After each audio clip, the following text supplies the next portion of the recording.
Hello MSc, welcome back to my channel. तो आज का हमारा जो वीडियो लेक्चर रहने वाला है, इस पे हम अगेन हमारे हेट्रोसाइक्लिक कंपाउंड की first unit which is aromatic and non aromatic heterocyclic compound को अगेन हम आगे कंटिन्यू करते हैं। ओके, तो देखिए इस यूनिट के अंदर मैं आपको ऑलरेडी फर्स्ट लेक्चर प्रोवाइड करा चुकी हूँ। आज हम आगे बात करते हैं हमारे सेकेंड लेक्चर पे, और आज के सेकेंड लेक्चर का टॉपिक बनने वाला है नॉमेनक्लेचर ऑफ हेट्रोसाइक्लिक कंपाउंड। मतलब हमने हमारे हेट्रोसाइक्लिक कंपाउंड की नेमिंग करानी, यानी कि उनका नॉमेनक्लेचर करवाना है। ओके, तो देखिए इस पे हमने थोड़ा डिस्कशन फर्स्ट लेक्चर पे भी लिया हुआ था। तो मैंने आपको फर्स्ट लेक्चर पे क्या बोला था, मैंने आपको फर्स्ट लेक्चर पे ये बोला था कि अगर आपको कोई हेट्रोसाइक्लिक कंपाउंड दिया जाए और बोला जाए कि उस हेट्रोसाइक्लिक कंपाउंड की आप नेमिंग कीजिए, तो आयुपेक ने हमको नेमिंग के लिए क्या बोला था, हम आयुपेक ने हमको बोला था कि किसी भी हेट्रोसाइक्लिक कंपाउंड की अगर आपने नेमिंग करानी है तो आपको क्या है, 4 टाइप के नॉमेनक्लेचर सिस्टम्स दिए जाते हैं। इन 4 टाइप के नॉमेनक्लेचर सिस्टम्स के थ्रू क्या आप किसी भी हेट्रोसाइक्लिक कंपाउंड की नेमिंग करवा सकते हैं। ओके, अब ये 4 टाइप के नॉमेनक्लेचर सिस्टम क्या है, तो पहला नॉमेनक्लेचर सिस्टम जो आप जिसकी हेल्प से आप किसी भी हेट्रोसाइक्लिक कंपाउंड की नेमिंग करा सकते हैं, वो है आपका एच विडमैन नॉमेनक्लेचर सिस्टम, जिसे आपके सिलेबस में सिस्टमैटिक नॉमेनक्लेचर सिस्टम के फॉर्म में दिया हुआ है। तो ये जो आपका सिस्टमैटिक नॉमेनक्लेचर सिस्टम है या फिर एच विडमैन नॉमेनक्लेचर सिस्टम है, इसको मैं आपको फर्स्ट लेक्चर पे ऑलरेडी कवर करा चुकी हूँ, और ये सबसे ज्यादा इंपॉर्टेंट नॉमेनक्लेचर सिस्टम है for the nomenclature of A heterocyclic compound. Okay, तो ये सबसे ज्यादा इंपॉर्टेंट और सबसे ज्यादा पूछा जाने वाला नॉमेनक्लेचर सिस्टम है। इस पे मैं आपको कंप्लीट डिस्कशन, क्या क्या पॉइंट्स आपने रखने हैं, कैसी टेबल बनेगी, कैसे ट्रिक्स रहेंगी, क्या एग्जांपल होंगे, डिफरेंट टाइप के एग्जांपल्स भी मैं आपको फर्स्ट लेक्चर पे कवर करा चुकी हूँ। ठीक है, अब इसके अलावा हमारे पास अगेन क्या है, 3 डिफरेंट टाइप के नॉमेनक्लेचर सिस्टम बनते हैं, जिसमें से एक का सेकंड आपका क्या है, कॉमन नॉमेनक्लेचर सिस्टम, जिसे आप ट्राइवियल नॉमेनक्लेचर सिस्टम भी बोलते हैं। एंड थर्ड वन इज आपका replacement nomenclature system, and fourth one is fused और फ्यूजन नॉमेनक्लेचर सिस्टम। तो ये 4 डिफरेंट टाइप की नॉमेनक्लेचर सिस्टम है। फर्स्ट वन को हमने कवर किया है, अब बचे हैं आपके 3 नॉमेनक्लेचर सिस्टम। आज के लेक्चर पे हमने किया है एक second nomenclature system, and fourth nomenclature system को हमने कवर करना है। मतलब आज के सेकंड लेक्चर पे मैं आपको कॉमन नेमिंग कराऊंगी आपके हेट्रोसाइक्लिक कंपाउंड की, साथ ही साथ ट्राइवियल सिस्टम के थ्रू हम देखेंगे कि कैसे हेट्रोसाइक्लिक कंपाउंड की नेमिंग होती है। उसके साथ हम एक अगला वाला यानी कि लास्ट टाइप का आपका नॉमेनक्लेचर सिस्टम को डिस्कस करेंगे, which is fuse and fusion nomenclature system. Okay, तो देखो ये दोनों छोटे छोटे से थे, तो मैंने इनको कंबाइन करके एक ही लेक्चर पे कंप्लीट करा दिया। इसके बाद का जो हमारा थर्ड लेक्चर रहेगा, इसमें हम लोग रिप्लेसमेंट नॉमेनक्लेचर सिस्टम पे पर्टिकुलरली डिस्कशन लेंगे। थोड़ा सा इसका थोड़ा सा लेंथी, इसमें हम लोग अलग अलग टाइप के कंपाउंड देखेंगे, मोनोसाइक्लिक हेट्रोसाइक्लिक कंपाउंड भी देखेंगे, फ्यूज भी देखेंगे, स्पाइरो भी देखेंगे, ब्रिज भी देखेंगे। तो ये डिफरेंट टाइप के हेट्रोसाइक्लिक कंपाउंड की फॉर्म है। तो आपका ये वाला जो लेक्चर रहेगा वो थोड़ा सा लेंथी रहेगा, इस वजह से मैंने इन छोटे छोटों को कंबाइन कर दिया। हम इन दोनों को साथ साथ डिस्कस कर लेते हैं। ठीक है, तो मतलब आज के इस फर्स्ट लेक्चर सेकंड लेक्चर पे हमने किस पे बात करनी है, आज के सेकंड लेक्चर पे हम कॉमन नेमिंग सिस्टम या फिर ट्राइवियल सिस्टम पे बात करेंगे, और fused and fusion nomenclature system पे बात करेंगे। ठीक है, तो ये दोनों नॉमेनक्लेचर सिस्टम आज के लेक्चर पे खत्म करने हैं। ठीक है, तो देखिए फर्स्ट स्टेप के नेमिंग सिस्टम आपका क्या है, तो पहले हमने डिस्कस करना है कॉमन नेमिंग सिस्टम, जिसे आप बोलते हैं ट्राइवियल सिस्टम। ओके, अब देखो ना, कॉमन नेमिंग सिस्टम सबसे ज्यादा इजी है। क्यों है, क्योंकि इसमें आपने कोई भी झंझट नहीं लेना, यहाँ प्रीफिक्स सफिक्स कुछ नहीं ढूंढेंगे, आप अपने हेटेरो एटम्स का क्या है, कॉमन नेम को लिख देंगे। तो ऐसे सिस्टम को ही बोला जाता है कॉमन नेमिंग सिस्टम या फिर ट्राइवियल सिस्टम। ओके, देखो जैसे मैं आपको ऐसे समझाती हूँ, जैसे हमने लास्ट लेक्चर पे यानी कि फर्स्ट लेक्चर पे हमने क्या डिस्कशन लिया था, सिस्टमैटिक नॉमेनक्लेचर सिस्टम, यानी कि अगर हम लोग एच विडमैन नॉमेनक्लेचर सिस्टम या फिर सिस्टमैटिक नॉमेनक्लेचर सिस्टम को फॉलो करते हुए किसी भी हेट्रोसाइक्लिक कंपाउंड की नेमिंग करते हैं, तो हमको क्या करना होता है, सबसे पहले हेट्रो एटम को ढूंढना होता है और हेट्रो एटम का प्रीफिक्स लिखना होता है। देन हम लोग सफिक्स में क्या लिखते हैं, हेट्रो एटम की जो साइक्लिक कंपाउंड है वो कितने मेंबर्ड रिंग का बना है, फिर हम देखते हैं सैचुरेशन है या फिर अनसैचुरेशन है। तो ये सारी चीजें हमको देखनी पड़ती है, प्रीफिक्स सफिक्स वगैरह सारी चीजें हमने देखनी होती है। देन हम उनको रिप्रेजेंटेशन में पुट करते हैं, फॉर्मूले में पुट करते हैं, और हमको हमारा नॉमेनक्लेचर मिलता है। ठीक है, अपने हेट्रोसाइक्लिक कंपाउंड के लिए। ओके, तो ये सारी चीजें प्रीफिक्स सफिक्स का जो झंझट रहता है, ये आपके कॉमन नेमिंग सिस्टम में नहीं रहता, क्योंकि इसके नाम से ही पता चल रहा है कॉमन नेमिंग सिस्टम। तो यहाँ आपने क्या करना है, कोई भी काम नहीं करना, आपने जस्ट अपने हेट्रो एटम का कॉमन नेम लिख लेना है। तो अगर आप सिर्फ अपने हेट्रो एटम का कॉमन नेम लिखते हैं, तो ऐसे नेमिंग सिस्टम को आप क्या बोलते हैं, कॉमन नेमिंग सिस्टम या फिर ट्राइवियल सिस्टम। तो वही चीज हमने यहाँ पे करनी है। तो देखो कितना आसान रहेगा। तो देखो पहले मैं आपको थ्योरी के साथ लेते हुए चलूं, तो ये क्या बोल रहा है, ये बोल रहा है कि आपका जो ये कॉमन नेमिंग सिस्टम है किस पे बेस्ड है, ये बोल रहा है it is based on the trivial and some trivials name of a heterocyclic compound. Okay, तो कॉमन नेमिंग सिस्टम जो है वो आपके हेटेरोसाइक्लिक कंपाउंड की ट्राइवियल और सम ट्राइवल्स नेम्स पे बेस्ड है, जिसे रिकॉग्नाइज किया गया था by the IUPAC and their names are retained in an fused nomenclature system. इसका मतलब क्या हुआ, इसका मतलब ये है कि इन कॉमन नेमिंग सिस्टम का आप यूज कहाँ करते हैं, फ्यूज नोमेनक्लेचर सिस्टम पे करते हैं। कैसे करते हैं, देखिए फ्यूज नोमेनक्लेचर सिस्टम क्या आपका लास्ट टाइप का नोमेनक्लेचर सिस्टम है, तो मैंने बोला आज के लेक्चर में आपको मैं इसको भी एक्सप्लेन करूंगी। तो देखो मैं आपको नीचे लेके चलूं, तो ये देखो ये है आपका फ्यूज्ड और फ्यूजन नोमेनक्लेचर सिस्टम। तो ये इंपॉर्टेंट भी है, मैं आपको यहाँ पर दिखाऊंगी कि फ्यूज्ड और फ्यूजन नोमेनक्लेचर सिस्टम कैसे आप करेंगे, नोमेनक्लेचर सिस्टम के थ्रू कैसे आप अपने हेटेरोसाइक्लिक कंपाउंड की नेमिंग करेंगे। तो यहाँ आपको पता चलेगा कि यहाँ पे आप जो नेमिंग करते हैं वो किसके थ्रू करते हैं, अपने हेटेरोसाइक्लिक कंपाउंड की कॉमन नेम्स के थ्रू करते हैं। तो हमने जो कॉमन नेमिंग से जो नेम्स निकाले हैं उन नेम का हम यूज कहाँ करेंगे, अपने फ्यूज्ड और फ्यूजन नोमेनक्लेचर सिस्टम पे। ओके, कैसे करेंगे वो तो हमको नीचे डिस्कस करना होगा, बट अभी यहाँ क्या पॉइंट बोल रहा है वो सुनिएगा। नेक्स्ट पॉइंट ये बोल रहा है there are the large number of important cyclic system which are named widely known with the तो ये क्या बोल रहा है, ये बोल रहा है there are the large number of important ring system which are named widely known with their non systematic and common names. तो ये बोल रहा है वैसे भी हमारे पास क्या है, बहुत सारे ऐसे इंपॉर्टेंट रिंग सिस्टम है जो कि अपने नॉन सिस्टमैटिक या फिर आप बोल सकते हो अपने कॉमन नेम से ही जाने जाते हैं। जैसे आपको मैं एग्जांपल दूं तो देखो, जैसे हम केमिस्ट्री में बोलते हैं, हम क्या बोलते हैं केमिस्ट्री के अंदर, हम बोलते हैं फ्यूरेन। तो फ्यूरेन का मतलब, फ्यूरेन एक टाइप का हेटेरोसाइक्लिक कंपाउंड है जो कि 5 मेंबर्ड हेटेरोसाइक्लिक कंपाउंड है। वहां जो आपका एटम है, हेटेरो एटम है, वो आपका क्या है, ऑक्सीजन है। तो देखो ये जो आपका कंपाउंड बना इसे आप बोलते हैं फ्यूरेन। तो इस कंपाउंड का कॉमन नेम क्या है, फ्यूरेन। अब देखो अगर ये कॉमन नेम नहीं होता तो अगर हम इसका क्या है दूसरा नॉमेनक्लेचर करते तो हमको पता चलता अगर ऑक्सीजन है तो ऑक्सीजन को हम लोग क्या बोलते हैं, ऑक्सा। तो देखो यहाँ हमने ऑक्सा वॉक्सा कुछ नहीं बोला, यानी कि प्रीफिक्स सफिक्स का कोई झंझट नहीं है, हमने जिस इसका एक कॉमन नेम बोला। तो इस स्ट्रक्चर को हम, इस हेटेरोसाइक्लिक कंपाउंड को कॉमनली क्या बोलते हैं, फ्यूरेन। तो बस आपने क्या यहाँ पे कॉमन नेम्स लिखने हैं, ठीक है। अब देखो कॉमन नेम्स क्या है आपके पास, वैसे तो बहुत सारे हेटेरोसाइक्लिक कंपाउंड है, उन सारे हेटेरोसाइक्लिक कंपाउंड के कॉमन नेम याद करना थोड़ा सा डिफिकल्ट होता है। बनाना है तो हम बना लेंगे, प्रीफिक्स सफिक्स लगा के नेम तो बना लेते हैं, लेकिन कॉमन नेम को याद करना थोड़ा सा मुश्किल रहता है। तो आप क्या कीजिएगा, कुछ इंपॉर्टेंट ही नेमिंग को आप याद करिएगा, कुछ इंपॉर्टेंट मैं आपको बताने वाली हूँ, इनके अलावा भी कुछ इंपॉर्टेंट लगेंगे तो आप पढ़ लीजिएगा, ठीक है। तो देखो पहला जो आपने हेटेरोसाइक्लिक कंपाउंड याद रखना है वो कुछ इस टाइप का है, 5 मेंबर्ड हेटेरोसाइक्लिक कंपाउंड जिसमें हेटेरो एटम है ऑक्सीजन, तो इसे बोला जाता है फ्यूरेन। ओके, अब वो ही हमने हेटेरोसाइक्लिक कंपाउंड लिया लेकिन हेटेरो एटम ऑक्सीजन के बदले सल्फर कर दिया, तो हमारा क्या बना, थायोफेन। ओके, अब वही है हमारा, वही हेटेरोसाइक्लिक कंपाउंड है बट सल्फर के बदले क्या लिया, नाइट्रोजन, तो बन गया आपका पायरोल। तो ये आपके क्या हो गए, 5 membered heterocyclic compound, oxygen, sulphur और नाइट्रोजन को, जिसे आप बोलेंगे फ्यूरेन, थायोफेन, पायरोल रिस्पेक्टिवली। इतना हुआ।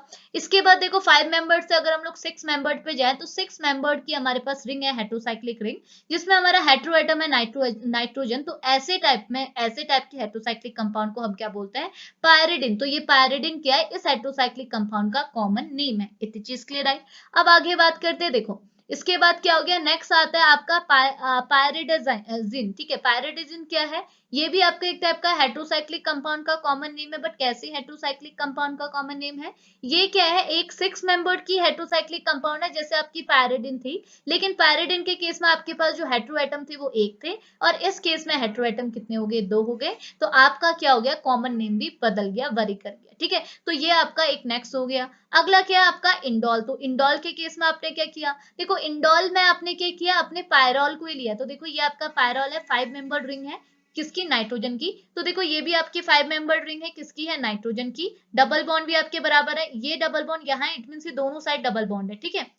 देखो अगर इसके ना इस साइड डबल बॉन्ड लगा है, इसका मतलब ये है कि ये यहाँ भी डबल बॉन्ड लगा रहा है, ठीक है। तो ये आपका क्या है, पायरोल बना। अब देखो यहाँ पे पायरोल है, बट पायरोल किसके साथ फ्यूज है, एक बेंजीन रिंग के साथ फ्यूज है। तो हमने अब इसे पायरोल ना बोल के क्या किया, पायरोल अगर बेंजीन रिंग के साथ फ्यूज हो जाएगा तो इसे हम बोलेंगे इंडोल। तो इंडोल इसका क्या है, कॉमन नेम है, ठीक है। अगला है आपका क्यूनोलिन। क्यूनोलिन के केस में क्या होता है, इसे आप क्यूनोलाइन भी बोलते हैं, क्यूनोलिन भी बोलते हैं। तो क्यूनोलिन के केस में क्या होता है, आप पायरिडिन ही लेते हैं, लेकिन पायरिडिन को किसके साथ फ्यूज कर देते हैं, बेंजीन रिंग के साथ फ्यूज कर देते हैं, और यहाँ पे जो आपका ये है सैचुरेशन जो है आपका वो चेंज हो जाता है। देखो यहाँ पे डिफरेंस किसका आ जाता है, बस बॉन्ड का। देखो यहाँ पे इसने क्या किया, बॉन्ड में चेंज कर दिया, थोड़ा सा बॉन्ड को अल्टरनेट कर दिया, तो ये आपका क्या बना, क्यूनोलाइन बना। इसके बाद क्या बना, आइसोक्यूनोलाइन। सारी चीजें बिल्कुल सेम है, बट किस में शिफ्टिंग हुई है, बॉन्ड में शिफ्ट हुई है। समझ में आया? यानी कि इसको आपने यहाँ शिफ्ट कर दिया, इसको यहाँ शिफ्ट कर दिया, इसको यहाँ शिफ्ट कर दिया, तो आपको क्या मिला, आइसोक्यूनोलाइन।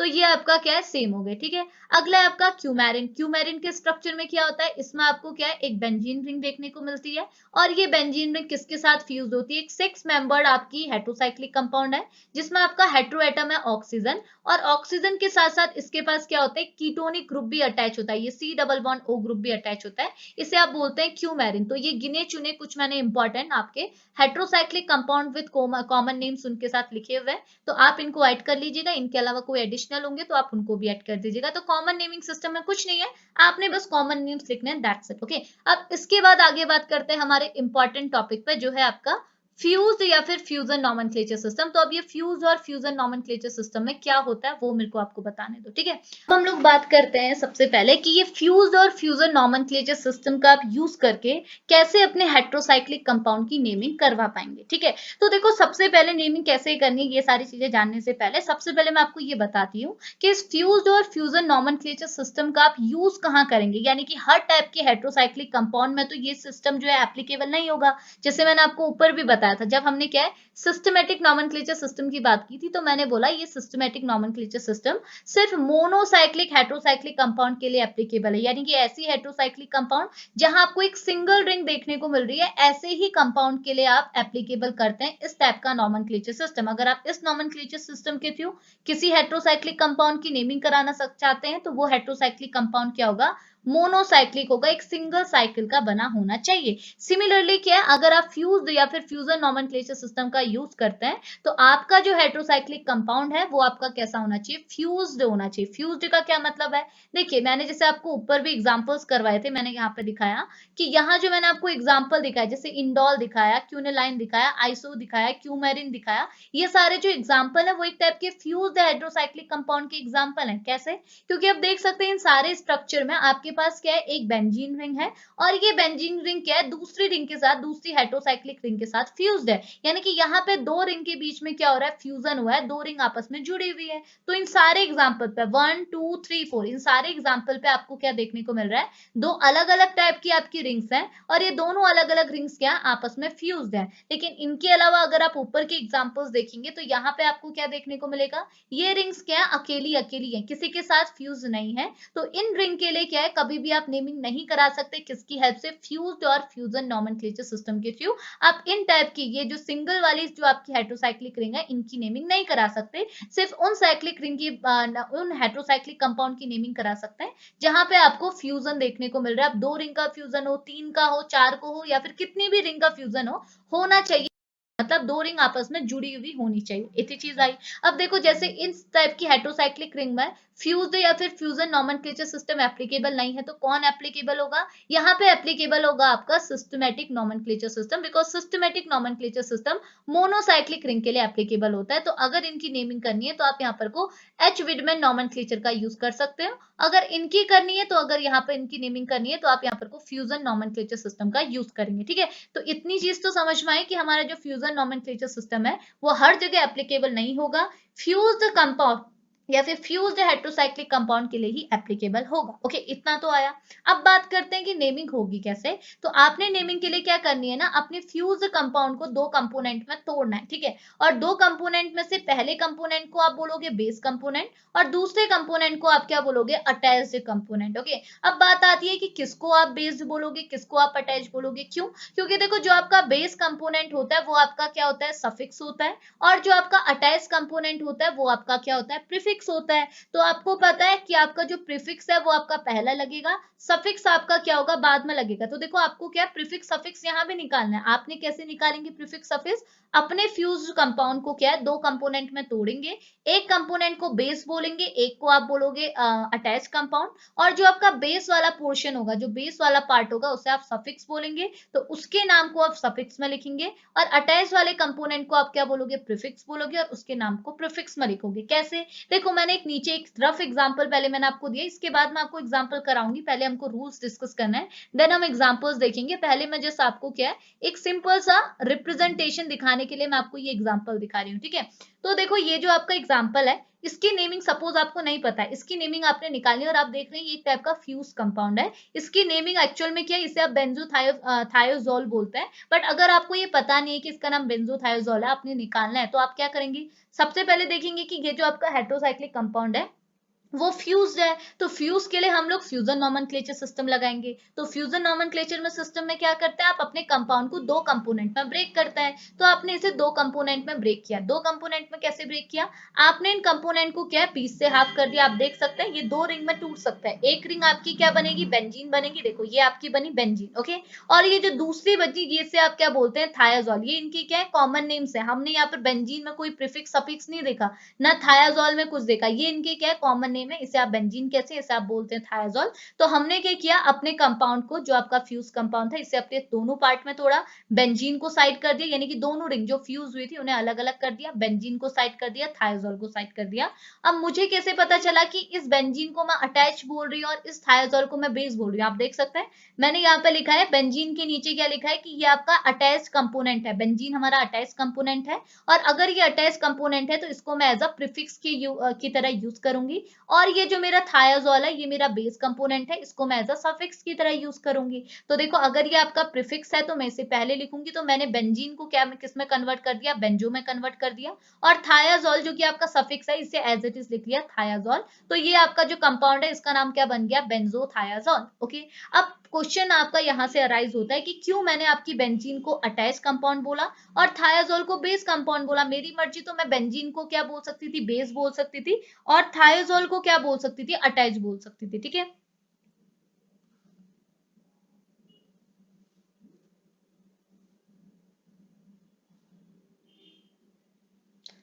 अटैच बोल सकती थी, ठीक है। और क्योंकि देखो ये चीज जरूरी है, बेस निकालना अटैच निकालना आपके लिए जरूरी है, क्योंकि जब आपका बेस और अटैच निकलेगा तभी आपको सफिक्स प्रीफिक्स पता चलेंगे, और सफिक्स प्रीफिक्स पता चलेंगे तभी तो आप नेमिंग करेंगे। तो ये चीज अब हमने समझनी है। अब आपको समझ में हमने क्या किया, अपने कंपाउंड को दो पार्ट में तोड़ा, मतलब उसमें जितनी भी रिंग है उसमें तोड़ा, तीन में होंगी तो तीन में तोड़ोगे, तो अभी यहाँ सिर्फ दो रिंग है, बेंजीन और थायाजोल। आपने बेंजीन और थायाजोल को तोड़ा, बेंजीन को अभी मैं बताऊंगी क्यों हमने अटैच बोला और थायाजोल को क्यों हमने बेस बोला। और अगर बेंजीन आपकी अटैच है तो बेंजीन को आप प्रीफिक्स लोगे और थायाजोल को आप सफिक्स लोगे। और प्रीफिक्स का क्या है, पूरा नाम कभी भी नहीं आता। बेंजीन को आप किस में कन्वर्ट करोगे, बेंजो में कन्वर्ट करोगे, इसका ई की प्लेस में क्या आ जाता है, ओ आ जाता है। तो बेंजीन को हमने किस में कन्वर्ट किया, ओ में कन्वर्ट किया, तो ये बेंजीन से बन गया बेंजो।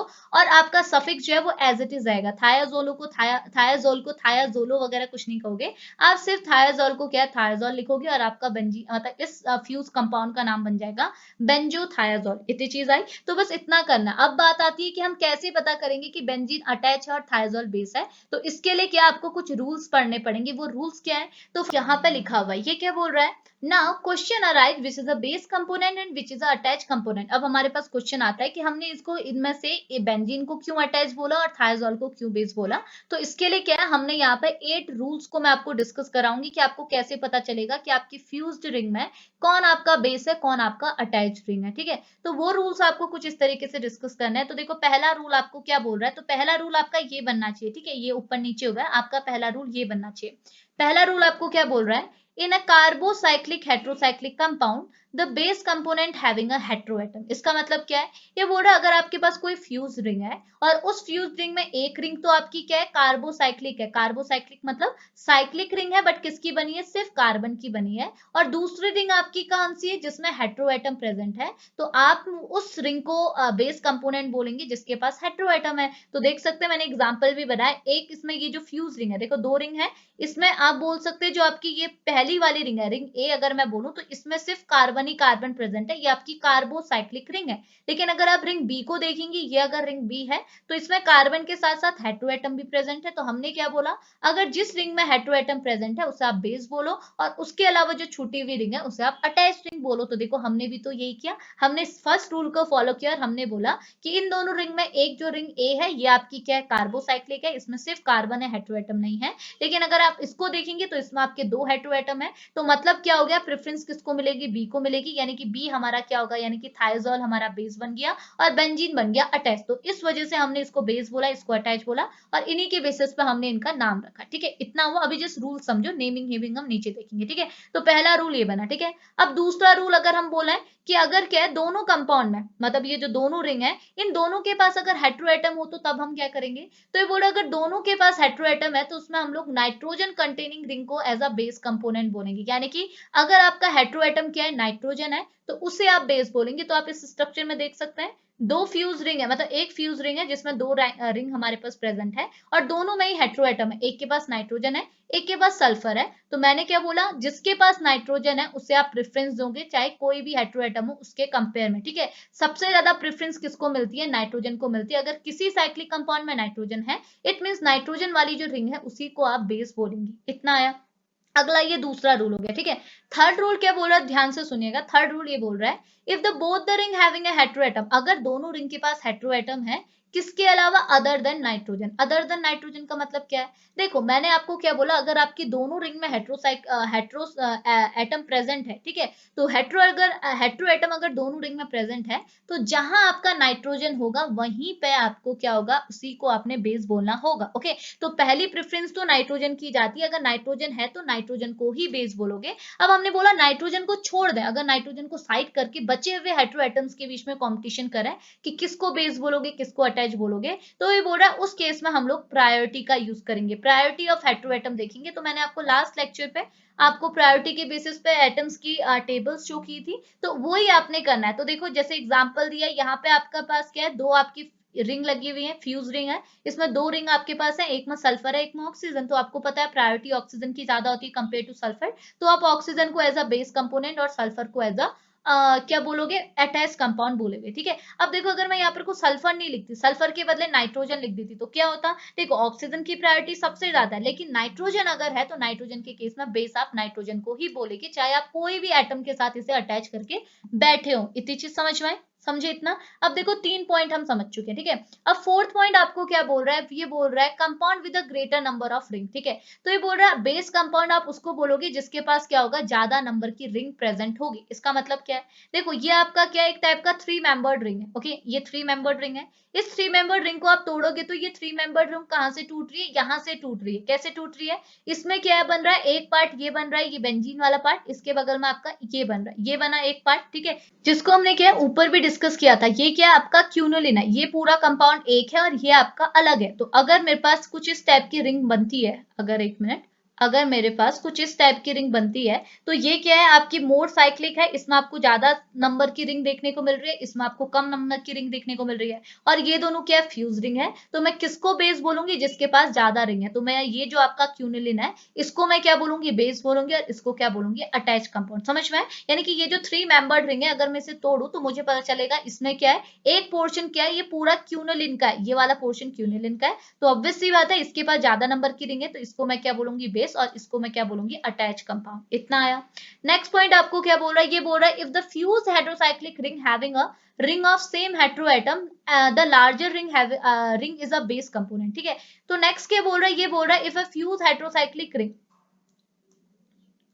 तो देखो नेक्स्ट क्या बोल रहा है, ये बोल रहा है if A fuse heterocyclic ring having a same heteroatom, अगर आपके पास फ्यूज हेटेरोसाइक्लिक रिंग है और वो क्या है, सेम टाइप के हेटेरोएटम को कैरी करके बैठी हुई है, तो उस केस में आप कैसे डिटरमाइन करेंगे बेस कौन होगा, अटैच कौन होगा। तो उस केस में हम लोग क्या देखेंगे कि कौन सी रिंग का साइज बड़ा है, तो रिंग का साइज जिसका बड़ा होगा उसी को आप बेस बोलेंगे। तो नीचे एग्जाम्पल पे आप देख सकते हैं, ये भी हेटेरोसाइक्लिक कंपाउंड है, ये भी हेटेरोसाइक्लिक कंपाउंड है, और दोनों में हेटेरोएटम्स क्या है, सल्फर है, लेकिन ये आपकी छोटी रिंग है, ये आपकी बड़ी रिंग है, तो बड़ी रिंग आपकी बेस, छोटी रिंग आपकी अटैच रिंग। इतनी चीज समझ में आए, तो बड़ी रिंग आपकी क्या हो जाएगी, बेस कंपोनेंट, बड़ी छोटी क्या हो जाएगी, अटैच कंपोनेंट। अब सिक्स पॉइंट आपको क्या बोल रहा है, सिक्स पॉइंट ये बोल रहा है कि heterocyclic compound having a equal number, ठीक है, अगर आपकी हेटेरोसाइक्लिक कंपाउंड है जिसमें जो साइकिल है वो आपकी इक्वल नंबर की रिंग की है with the different atom hetero atom, लेकिन उनके क्या है, हेटेरो एटम्स क्या है, डिफरेंट है, then the base component is those which having a more hetero atom, तो उस केस में हम बेस कंपोनेंट इसको कंसीडर करेंगे जिसके पास ज्यादा हेटेरो एटम है। तो आप देख सकते हैं दोनों के केस में आपकी नंबर ऑफ साइकिल तो बिल्कुल बराबर है, एक को मैंने छोटा बना एक को बड़ा बना, लेकिन काउंट करो तो दोनों में बराबर नंबर की साइकिल है। लेकिन एक में देखोगे आप में हेटेरो एटम क्या है, नाइट्रोजन, लेकिन दूसरे में क्या है, नाइट्रोजन एंड ऑक्सीजन। तो जिसके पास ज्यादा नंबर के हेटेरो एटम्स होंगे वो आपका क्या होगा, बेस होगा, जिसके पास कम होंगे वो आपका होगा अटैच। तो हमने ये प्रेफरेंस भी देख लिया, ठीक है। अब सिक्स हो गए, सेवन एट दो और बचे हुए। तो 7th पॉइंट आपको क्या बोल रहा है, बोल रहा है if a ring having a same size, अगर आपकी रिंग का साइज भी सेम है और नंबर ऑफ हेटेरोएटम भी सेम है। देखो जैसे हमने बोला यहाँ पे साइज भी सेम था लेकिन नंबर ऑफ हेटेरोएटम्स क्या थे, डिफरेंट थे, तो जिसके पास ज्यादा नंबर है उसे बेस बोला। लेकिन अब मैं बोल रही हूँ अगर साइज भी सेम है और नंबर ऑफ हेटेरोएटम भी सेम है तो उस केस में आप क्या करेंगे, देन ये बोल रहा है उस केस में हम लोग क्या प्रायोरिटी चेक करेंगे। प्रायोरिटी कैसे चेक करेंगे, तो उस केस में हम क्या बोलेंगे, तो उस केस में the compound with the variety of heteroatom is a base compound. तो उस केस में जिसके पास ज्यादा वैरायटी होगी उसी को हम बेस कंपाउंड बोलेंगे। तो देख सकते हैं इन दोनों में ही आपको क्या है 5 मेंबर्ड रिंग देखने को मिल रही है, दोनों में ही नंबर ऑफ हेटेरोएटम दो दो है, लेकिन यहाँ पे आपको वैरायटी नहीं मिल रही। दोनों नाइट्रोजन है लेकिन यहाँ पे आपको वैरायटी मिल रही है नाइट्रोजन एंड ऑक्सीजन की, तो जिसके पास वैरायटी है उसे आप बेस बोलेंगे। ठीक है, अब 8th पॉइंट आपको क्या बोल रहा है, 8th ये बोल रहा है कि if the ring having the same number of variety, अगर क्या रिंग के पास वैरायटी भी सेम है, ठीक है, तो उस केस में आप बेस कंपोनेंट किसको बोलोगे, एज पर द प्रायोरिटी बोलोगे। उस केस में क्या आ जाएगी, प्रायोरिटी आ जाएगी। तो देखो होगा क्या, दोनों के केस में आप देख लो 5 मेंबर रिंग है, दोनों में नंबर ऑफ हेटेरोएटम में वैरायटी भी बराबर है, दो दो की वैरायटी है, लेकिन प्रायोरिटी अगर आप चेक करेंगे तो आपको प्रायोरिटी किसकी मिलेगी, देखो सबसे ज्यादा प्रायोरिटी किसकी होती है, ऑक्सीजन की, देन सल्फर की। तो प्रायोरिटी सबसे ज्यादा ऑक्सीजन की है, तो हम क्या बोलेंगे, ये वाला पोर्शन आपका बेस हो गया, ये वाली रिंग आपकी अटैच रिंग होगी। तो बस आपने यही काम करना है, क्योंकि देखो हमको क्या निकालना है, बेस और अटैच रिंग निकालनी है। उसके अलावा अगर बेस और अटैच मिल गई तो बेस को हम क्या दे देंगे, उसको हम बोलेंगे सफिक्स, और अटैच को बोलेंगे प्रीफिक्स। तो प्रीफिक्स को आगे लगा देंगे, सफिक्स को पीछे लगा देंगे, नाप हमारे रिंग के बन जाएगा। और नेम के लिए भी हमने क्या है, इनके कॉमन नेम उठा लेना है। जैसे इसको हम बेंजीन बोलते हैं, इसे थायाजोल बोलते हैं, तो सीधे हमने उठा के रख दिया और हमको क्या अपने फ्यूज रिंग का नेमिंग मिल गई। तो बस आपके लिए सबसे इंपॉर्टेंट चीज क्या है, आपको ये डिटरमाइन करना कि बेस कौन है और अटैच कौन है। ठीक है, तो बेस कौन है अटैच कौन है पता करने के लिए हमने क्या करना था, ये 8 रूल्स को आपने याद करना है कि अगर क्या होगा तो हम क्या करेंगे, क्योंकि आपको किसी भी टाइप की रिंग देखने को मिल सकती है। ठीक है, तो ये मैंने रूल्स आपको समझा दिए।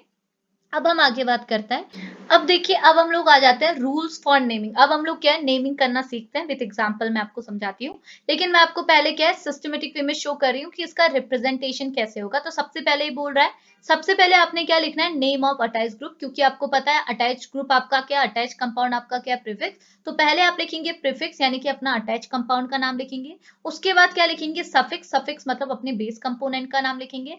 बीच में मैंने नंबर नंबर लिखा है, ये नंबर नंबर क्या है मैं आपको नीचे बताऊंगी, अभी जस्ट समझो इतना चीज लिखना है कि पहले प्रीफिक्स बाद में सफिक्स। प्रीफिक्स आपका अटैच कंपाउंड, सफिक्स आपका बेस कंपाउंड। तो मैंने एक और चीज आपको बोली थी कि प्रीफिक्स को आप एज इट इज नहीं लिखते, जैसे ऊपर हमने बेंजीन की बात की थी, तो मैंने इसे क्या है बेंजी थायाजोल नहीं बोला था, मैंने इसे क्या बोला था, बेंजोथायाजोल। क्यों, मैंने ई को किससे रिप्लेस कर दिया था, ओ से। तो वही चीज आपने करनी है, जो आपका अटैच ग्रुप होता है, जो आपका प्रीफिक्स होता है, उसे आप एज इट इज नहीं लिखते हैं। पहले आप अपने अटैच कंपाउंड को प्रीफिक्स में कन्वर्ट करते हैं। कैसे करते हैं, अपने अटैच कंपाउंड जो भी आपका अटैच कंपाउंड है उसके ई को किससे रिप्लेस कर देते हैं, ओ से रिप्लेस कर देते हैं, तब जाके वो प्रीफिक्स में कन्वर्ट होता है। जैसे देखो मैंने कुछ कंपाउंड के एग्जांपल लिए कि सपोज ये जो कंपाउंड है हमारे वो एक टाइप के अटैच कंपाउंड है, तो उनके प्रीफिक्स क्या बनेंगे। तो देखो एक एग्जांपल के लिए जस्ट मैं आपको शो कर रही हूँ। ठीक है, तो देखो जैसे हमारा एक कंपाउंड है पायरिडिन, दूसरा है क्यूनिलिन, अगला है आइसोक्यूनिलिन, अगला है फ्यूरिन, अगला है थायोफेन, अगला है इमिडाजोल, अगला है बेंजीन।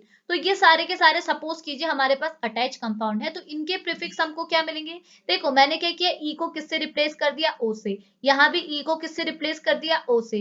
यहाँ भी ई को किससे रिप्लेस कर दिया, ओ से। अब देखो फ्यूरिन के केस में याद रखना, फ्यूरिन का हम एग्जाम्पल भी देखेंगे। फ्यूरिन के केस में आप बोलोगे ई तो है ही नहीं, तो होता क्या है, फ्यूरेन को, ए एन को, इसके पीछे का जो ए एन है, इन दोनों को हम किससे रिप्लेस कर देते हैं, ओ से। तो ये फ्यूरिन के बदले किस में कन्वर्ट हो जाता है, फ्यूरो में। ओके, तो थायोफेन के केस में ई को किससे कर देते हैं, ओ से रिप्लेस कर देते हैं। इमिडाजोल के केस में ई को किससे रिप्लेस कर देते हैं, ओ से। और बेंजीन के केस में ई को किससे, सॉरी ये बेंजीन को किससे रिप्लेस, ओ ई को किससे रिप्लेस कर देते हैं, ओ से, यानी कि बेंजो बन जाता है, या फिर इसे बेंजीनो लिखा हुआ है, इसे आप बेंजो भी बोल सकते हैं। ठीक है, तो ये हमारे क्या होते हैं, कंपाउंड से हमने प्रीफिक्स बनाए। कैसे बनाए, ई को हमने ओ से रिप्लेस कर दिया, इतना आया। तो बस आपने इतना करना है, प्रीफिक्स बन जाएंगे, प्रीफिक्स लगाओगे, उसके बाद नंबर्स लिखोगे, देन आप अपना बेस कंपाउंड को एज इट इज लिखोगे। ठीक है, कैसे लिखोगे मैं आपको एग्जांपल से दिखाती हूँ। तो देखो वो क्या बोल रहा है, ये हमारा फर्स्ट एग्जांपल है। ठीक है, तो ये एग्जांपल हम कैसे सॉल्व करेंगे, अगर मैं आपसे बोलूं ये आपका कंपाउंड है हेट्रोसाइक्लिक कंपाउंड, और आप इसकी नेमिंग कीजिए। ठीक है, तो कैसे नेमिंग करेंगे, तो देखो सबसे पहले आप क्या करेंगे, आप पहले चेक करेंगे कि किस टाइप की आप नेमिंग यहाँ पर को प्रेफर कर सकते हैं। तो आप देखेंगे कि ये जो कंपाउंड है हेट्रोसाइक्लिक कंपाउंड, ये एक टाइप का फ्यूज टाइप का हेट्रोसाइक्लिक कंपाउंड है। तो आप क्या करेंगे, इसमें बोलेंगे कि आप यहाँ जो नेमिंग कराएंगे वो फ्यूज्ड या फिर फ्यूजन नॉमेनक्लेचर सिस्टम के थ्रू करवाएंगे। ओके, अब फ्यूजन नॉमेनक्लेचर सिस्टम कैसे नेमिंग करता है, तो आप बोलोगे सबसे पहले हम क्या करेंगे, इस हेट्रोसाइक्लिक, इस फ्यूज्ड हेट्रोसाइक्लिक कंपाउंड को तोड़ेंगे, यानी कि बीच से क्या करेंगे, इनका फ्यूजन को तोड़ेंगे और इनकी साइक्लिक रिंग्स में इन्हें सेपरेट कर देंगे। तो हम अगर इसे तोड़ें तो हमको क्या मिलेगा, देखो एक तो बेंजीन मिलेगी, एक हमारा क्या मिलेगा, डायाजोल मिलेगा, जिसका कॉमन नेम क्या होता है आपका, इमिडाजोल होता है। ठीक है, तो आप बोल सकते हैं एक आपको बेंजीन मिली, एक क्या मिला, इमिडाजोल मिला। तो अब हम क्या करेंगे, हमको अगर एक बेंजीन, देखो ये आपकी बेंजीन हो गई, देखो ये बेंजीन हो गई, एक आपका क्या हो गया, इमिडाजोल हो गया, इमिडाजोल, ये आपका इमिडाजोल हो गया, ये बेंजीन होगी। दो कंपाउंड आपको यहाँ पे मिल गए इस फ्यूज रिंग से। ठीक है, अब हम सेकेंडली क्या करते हैं, अगर हमने रिंग को तोड़ दिया, अब हम चेक करेंगे कि इन दोनों में से किसको हम बेस बोले और किसको हम अटैच कंपाउंड बोले। तो हमने पहले भी पढ़ा था, हमने क्या पढ़ा था कि अगर आपके पास कोई ऐसी फ्यूज रिंग होती है जिसमें एक पोर्शन पे तो सिर्फ कार्बन ही कार्बन हो और दूसरे पोर्शन में कार्बन के अलावा यहाँ हेट्रोसाइक्लिक हेट्रो एटम्स भी प्रेजेंट हो, तो उस केस में जो आपका हेट्रो एटम वाली रिंग होती है उसे हम बेस रिंग बोलते हैं, और जहां पे सिर्फ कार्बन है उसे हम अटैच रिंग बोलते हैं। और हमारा जो अटैच रिंग होता है ये हमारा क्या होता है, प्रीफिक्स होता है। अटैच रिंग को क्या है, हम एज अ प्रीफिक्स कंसीडर करते हैं और बेस रिंग को एज अ हम लोग सफिक्स यूज करते हैं। इतनी चीज समझ में आए, तो हमने बस इतना सा काम करके अपना प्रीफिक्स और सफिक्स को ढूंढ दिया, इतना हुआ, बस इतना करना है। ठीक है, अब आपको पता है अब हमने नेमिंग करानी है तो क्या रखेंगे, पहले प्रीफिक्स लिखेंगे देन सफिक्स लिखेंगे। बट हमको पता है प्रीफिक्स और सफिक्स में भी जो आपका प्रीफिक्स है उसे हम एज इट इज नहीं लिखते। हमने क्या पढ़ा था, हम पहले अपने प्रीफिक्स को क्या किस में कन्वर्ट करते हैं, अपने अटैच कंपाउंड को प्रीफिक्स में कन्वर्ट करते हैं। कैसे, उसके ई को ओ से रिप्लेस करके। तो बेंजीन है तो बेंजीन को हम क्या लिखेंगे, बोला था बेंजो लिखेंगे। तो मैंने क्या लिखूंगी, प्रीफिक्स के केस में बेंजो, इतनी चीज आई, तो बेंजो इसका नाम मैं लिखूंगी। तो देखो अगर मैं नॉमेनक्लेचर कराऊं तो पहले मैंने क्या लिखा है, बेंजो लिखा है। ठीक है, उसके बाद मैंने क्या लिखा है, इमिडाजोल, तो नीचे देख सकते हैं बेंजो, उसके साथ लिखा है इमिडाजोल, और इसको इमिडाजोल के साथ साथ, इस कंपाउंड को इमिडाजोल के साथ साथ 1,3 डाइएजोल भी बोला जाता है। अभी क्यों बोला जाता है, हमने फर्स्ट वाली जो नॉमेनक्लेचर पढ़ा था, कौन सा, कौन सी पढ़ी थी, एच विडमैन नॉमेनक्लेचर सिस्टम, तो वहां मैंने आपको बताया था कि कैसे आप कंपाउंड को नेमिंग करेंगे, कैसे कंपाउंड की। तो हमने क्या यहाँ पर को वही अनसिमेट्रिकल,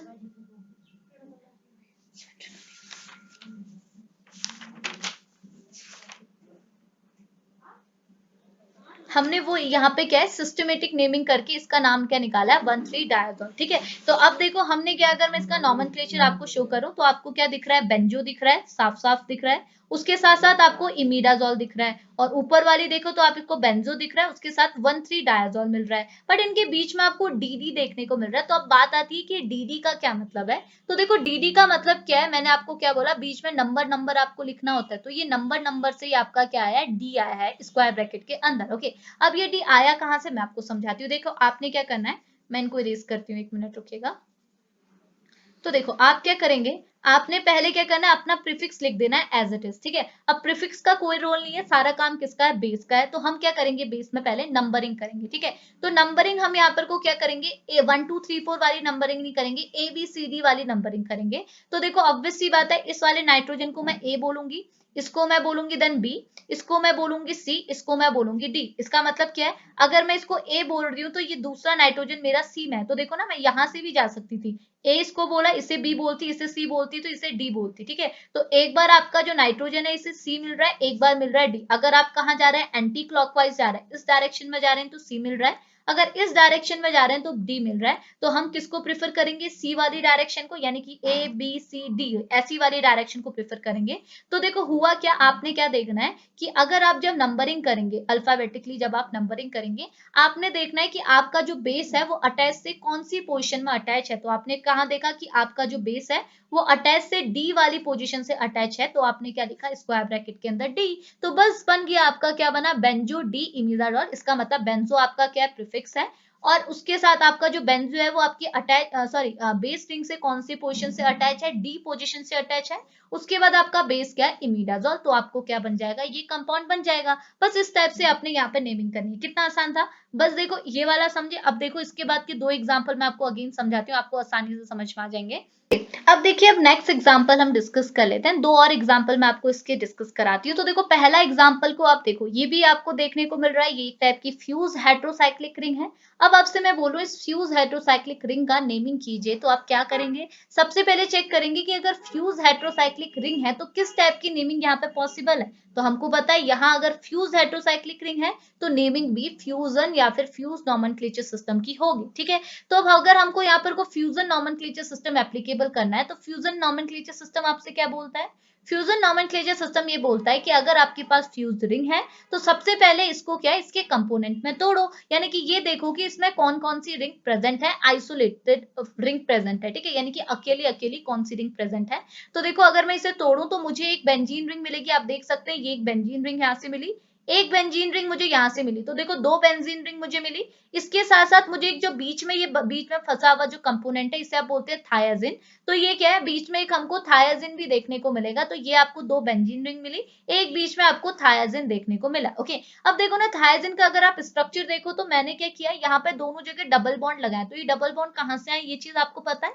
तो देखो मैं ये चीज आपको यहाँ पे बता देती हूँ कि ये डबल बॉन्ड आपके कहाँ से आए। तो ये चीज आपको माइंड पर रखनी है कि अगर आप देखो, अगर मैं इसे रिंग ए बोलूं और इसे रिंग ए डैश बोलूं और ये आपका क्या है, रिंग बी है, ठीक है। तो देखो रिंग ए और ए डैश के बीच में क्या है, एक बॉन्ड आपके कॉमन रहते हैं, अगर सॉरी रिंग ए और बी के बीच में क्या है, एक बॉन्ड ये कॉमन है, और रिंग बी और ए डैश के बीच में एक बॉन्ड ये कॉमन है। तो देखो अगर ये दोनों बॉन्ड आपके कॉमन है तो इनमें लगने वाले डबल बॉन्ड भी क्या होता है, कॉमन होता है, यानी कि इस ए में जो ये डबल बॉन्ड है ये बी का भी है, और इस ए डैश में जो ये डबल बॉन्ड है ये क्या है, बी का भी है। इट मीन जब हम इसे तोड़ेंगे तो यहाँ भी बी की क्या है, इस दोनों पोजीशन में क्या होंगी, लेफ्ट और राइट साइड में क्या होंगे, डबल बॉन्ड आपको देखने को मिलेंगे। तो ये आपका किस टाइप का स्ट्रक्चर होता है, इसे बोला जाता है थायाजिन, और ये दोनों क्या बन गए, आपके बेंजीन। तो देखो पहला काम आपने कर दिया, आपने क्या अपने फ्यूज रिंग को इनके कंपोनेंट में तोड़ दिया, इतनी चीज समझ में आई। अब आप क्या करेंगे, अब आप देखेंगे कि इन दोनों, ये जो आपकी रिंग्स आपकी मिली हुई है, इनमें से अटैच रिंग कौन है और बेस रिंग कौन है। तो देखो आपको साफ साफ देखने को मिल रहा है, हमने पॉइंट फर्स्ट, रूल फर्स्ट जो हमने पढ़ा था, हमने बोला था कि अगर आपकी रिंग में कोई भी हेटेरो एटम्स नहीं होते तो वो रिंग आपकी एज अ अटैच रिंग की तरह ही एक्ट करती है। तो ये बेंजीन रिंग भी एज अ अटैच रिंग की तरह एक्ट करेगी, ये भी एज अ अटैच रिंग की तरह ही एक्ट करेगी यहाँ पे, ओके। और ये जो आपकी थायाजिन बना है ये एज अ बेस रिंग की तरह यहाँ पर को एक्ट करेगी। तो ये बेस हो गए, ये अटैच हो गए। अब देखो अगर हमको बेस और अटैच पता है तो आगे का काम तो हम कर सकते हैं, क्या कर सकते हैं, हमको पता है जो आपकी अटैच रिंग है वो एज अ प्रीफिक्स की तरह आप यूज करेंगे, इसको प्रीफिक्स बनाएंगे, और इसको एज अ सफिक्स की तरह यूज करेंगे, और इसको भी एज अ प्रीफिक्स की तरह यूज करेंगे, क्योंकि प्रीफिक्स आपका क्या होता है, अटैच रिंग होती है, और सफिक्स आपकी क्या होती है, बेस होती है। तो सबसे पहले आपने अपना अगर नेमिंग करनी है तो प्रीफिक्स को यानी कि बेंजीन को पहले लिखोगे, एंड लास्ट में अपने बेस यानी कि सफिक्स जो कि आपका क्या है, थायाजिन, इसको लिखोगे। तो देखो अगर आप इसकी नेमिंग देखेंगे तो आपको क्या मिलेगा, तो देखो पहले तो आपको पता है प्रीफिक्स आपका पूरा का पूरा नहीं ऐड होता, प्रीफिक्स को पहले आपने कन्वर्ट करना होता है, उसमें जो लगा हुआ है ए ओ है, मतलब ई है, उसको आपने ओ से रिप्लेस करना होता है। तो आपको पता है बेंजीन को एज अ प्रीफिक्स के फॉर्म में आप क्या लिखते हैं, बेंजो, तो ये क्या बनेगा, बेंजो, ये भी आपका क्या बनेगा, बेंजो। तो अब हम क्या लिखेंगे यहाँ पे, बेंजो, बेंजो तो नहीं लिखेंगे, इससे अच्छा हम क्या लिखे, डाई बेंजो लिखा है। तो इसकी नेमिंग में सबसे पहले हमने बेंजो को मैंने यहाँ पर को लिख दिया एज अ प्रीफिक्स। तो देखो अब मैं बेंजो बेंजो तो नहीं लिखूंगी, बेंजो बेंजो के बदले क्या लिखूंगी, डाई बेंजो। तो मैंने अपने सफिक्स सॉरी प्रीफिक्स लिख दिए जो है आपके डाई बेंजो, ओके। अब इस डाई बेंजो के बाद मैंने क्या लिख दिया, अपना बेस लिखूंगी। तो देखो बीच के जो ए बी मतलब ये बीई है स्क्वायर ब्रैकेट के अंदर, जैसे हमने ऊपर भी लिखा था ना, स्क्वायर ब्रैकेट के अंदर डी लिखा था, तो इसको अभी आप छोड़ दीजिए, इस पर फोकस मत कीजिए। पहले आपने अपना प्रीफिक्स लिख दिया, अब आप अपना सफिक्स लिखें। तो सफिक्स आपका क्या होता है, इसे आप बोलते हैं थायाजिन, वो भी कैसा थायाजिन, 1/4 थायाजिन। इसका मतलब क्या है कि आपकी पहली और फोर्थ पोजीशन में आपके ग्रुप लगे, ये पहला पोजीशन हुआ, सेकंड है, थर्ड है, फोर्थ है। तो आपको पता है प्रायोरिटी हम किसको देंगे, मैंने जैसे फर्स्ट लेक्चर पे बताया था, सल्फर और नाइट्रोजन में से प्रायोरिटी किसको मिलेगी नेमिंग में, प्रायोरिटी मिलेगी सल्फर को। तो सल्फर और नाइट्रोजन में अगर हम लोग नंबरिंग करेंगे तो पहली नंबरिंग सल्फर के पास जाएगी, चौथी नंबरिंग नाइट्रोजन के पास जाएगी। तो ये आपका क्या हुआ, थायाजिन, थायो आपका सल्फर के लिए, एजो आपकी किसके लिए, नाइट्रोजन के लिए। तो ये कंपाउंड आपका क्या बन गया, 1/4 थायाजिन। तो फिर हमने क्या कर लिया, एज अ बेस में यानी कि एज अ सफिक्स के फॉर्म में हमने किसको लिख दिया, 1/4 थायाजिन को लिख दिया। तो देखो हमने अपना प्रीफिक्स भी ऐड कर दिया, हमने अपना सफिक्स भी ऐड कर दिया, प्रीफिक्स और सफिक्स ऐड कर दिया, बचा क्या बीच में स्क्वायर ब्रैकेट के अंदर जो बी और ई है। अब बात आती है ये बीई कहां से आए, तो जैसे मैंने आपको पहले बताया, इससे पहले एग्जांपल पे वैसे आपने करना है। आप क्या करेंगे, यहाँ पे जस्ट काउंटिंग करेंगे, बट कैसे, अल्फाबेटिकली, ठीक है। तो आपने क्या किया, देखो मैंने यहाँ से स्टार्ट किया। तो देखो पहले बताओ सल्फर और नाइट्रोजन में से प्रायोरिटी तो पता है ना, मैंने फर्स्ट लेक्चर पे प्रायोरिटी टेबल बताई थी, प्रायोरिटी किसको मिलेगी, सल्फर को। तो मैं सल्फर को दूंगी नंबर ए, ठीक है, ए दूंगी, इसे बोलूंगी बी, इसे बोलूंगी सी, इसे बोलूंगी डी, इसे बोलूंगी ई, ओके। तो अब आप देखो कि आपका जो बेस है, देखो और नंबरिंग आप सिर्फ बेस की करते हैं, देखो यहाँ आपने बेस की नंबरिंग की है, यहाँ आपने बेस की नंबरिंग की है। तो देखो बेस में आपने जब नंबरिंग की तो आपको पता चला कि आपके बेस के साथ अटैच ग्रुप कौन सी पोजीशन में अटैच थे। तो आपने देखा कि लेफ्ट साइड अगर आप देखोगे, इस साइड से अगर आप नंबरिंग कर रहे हैं, तो आपका बेस ग्रुप कौन सी पोजीशन में अटैच है, बी पोजीशन में अटैच है, ठीक है। तो ये एक बी में अटैच है। उसके बाद वाला कौन सी से अटैच है, तो देखो पहले आपका बी आया है, ऐसा नहीं कि आप बी सी दोनों लिख रहे हैं, आप क्या लिखेंगे, जो पहले नंबर है, तो पहले बी आया है, तो आप बोलेंगे ये वाली रिंग बी से अटैच है, और ये वाली रिंग पहले ई आया, इसके बाद एफ भी आ सकता था, लेकिन आप ई का यूज करेंगे क्योंकि पहले किसका आया, किसका नाम आया, ई का आया, तो आप बोलोगे ई का नाम आया, मतलब ई से अटैच है, ठीक है। तो आप बोलोगे कि आपकी जो रिंग है, बेस जो है वो किसके साथ अटैच है,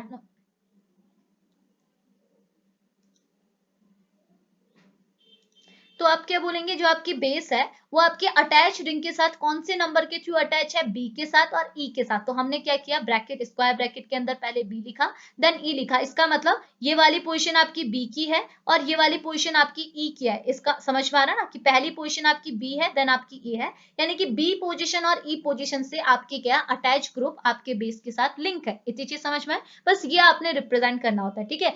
अब देखो, अब लास्ट एग्जाम्पल पे बात करते हैं, ये हमारा थर्ड एग्जाम्पल, ठीक है। तो देखो ये थर्ड एग्जाम्पल आप खुद से कीजिएगा, मैं आपको जस्ट समझा देती हूँ। देखो ये आपके फ्यूज रिंग है, आपने क्या करना है, इसे जस्ट तोड़ना है। आप देख लो ये अगर टूटेगी तो ये दो रिंग ऐसे कुछ में टूटेगी, देख लो बिल्कुल हूबहू, बिल्कुल दो रिंग में ये टूट गई। अब आपको पता है ये रिंग का कॉमन नेम क्या होता है, पैरिन होता है, इसे आप क्या बोलते हैं, फ्यूरिन बोलते हैं। तो ये दो रिंग आपको मिल गई है। अब आपने बस इतना काम करना है, चेक करना है कि इन दोनों रिंग में से कौन सी रिंग आपकी अटैच रिंग होगी या फिर अटैच कंपोनेंट होगा, और कौन सा बेस होगा, क्योंकि देखो मैंने पूरे रूल्स आपको लिखा है। अब आप उन रूल्स के थ्रू निकाल सकते हैं कि कौन आपका अटैच होगा, कौन बेस होगा। और अगर अटैच और बेस आपको पता चल गया तो आपको प्रीफिक्स सफिक्स पता चल जाएगा। पहले आप क्या करेंगे, अपने प्रीफिक्स को रखेंगे, देन आप उसके सफिक्स को रखेंगे, और बीच में क्या होगा, स्क्वायर ब्रैकेट से क्या लिखेंगे, यहाँ पे बी लिखेंगे। क्यों लिखेंगे, क्योंकि देखो अगर ये आपका क्या बन रहा है, देखो अगर आपका ये बेस कंपोनेंट बन रहा है तो ये आपके देखो अगर ये बेस कंपोनेंट है तो ये अटैच रिंग से कौन सी पोजीशन से अटैच है, ये ए होगा, ये आपका बी होगा, यानी कि बी पोजीशन से अटैच है। अगर आप इसको एज अ बेस कंपोनेंट लेंगे तो ये भी बी पोजीशन से अटैच है। तो दोनों ही, अगर इन दोनों में से कोई भी, देखो मैं बोल नहीं रही हूँ, अगर इन दोनों में से आप जो भी निकालोगे, जो भी बेस कंपोनेंट निकालोगे, वो क्या होगा, बी पोजीशन से एक दूसरे के साथ अटैच होगा। तो यहाँ पे बीच में क्या आएगा, बी आएगा। तो आपने क्या लिखना है, सिर्फ प्रीफिक्स लिखना है, सफिक्स लिखना है, बीच में स्क्वायर ब्रैकेट पे बी लिख लेना है, आपके इस कंपाउंड की नेमिंग हो जाएगी, ठीक है। तो ये नेमिंग आप खुद से कीजिएगा, ठीक है। तो बहुत मैंने भी बोल दिया है। तो अभी इस लेक्चर को यहीं पे फिनिश करते हैं। ये वाला लेक्चर बन गया हमारा जिसमें हमने दो नेमिंग पे और डिस्कशन ले लिया। अब हमारी लास्ट नेमिंग बची हुई है, जो है आपकी कौन सी, जो है आपकी ये रिप्लेसमेंट नॉमेनक्लेचर सिस्टम, जिसमें हम ये 4 डिफरेंट टाइप की हेटेरोसाइक्लिक रिंग पे डिस्कशन लेंगे। तो अभी इस लेक्चर को यहीं पे फिनिश कर लेते हैं, मिलेंगे नेक्स्ट लेक्चर पे, तब तक के लिए बाय बाय।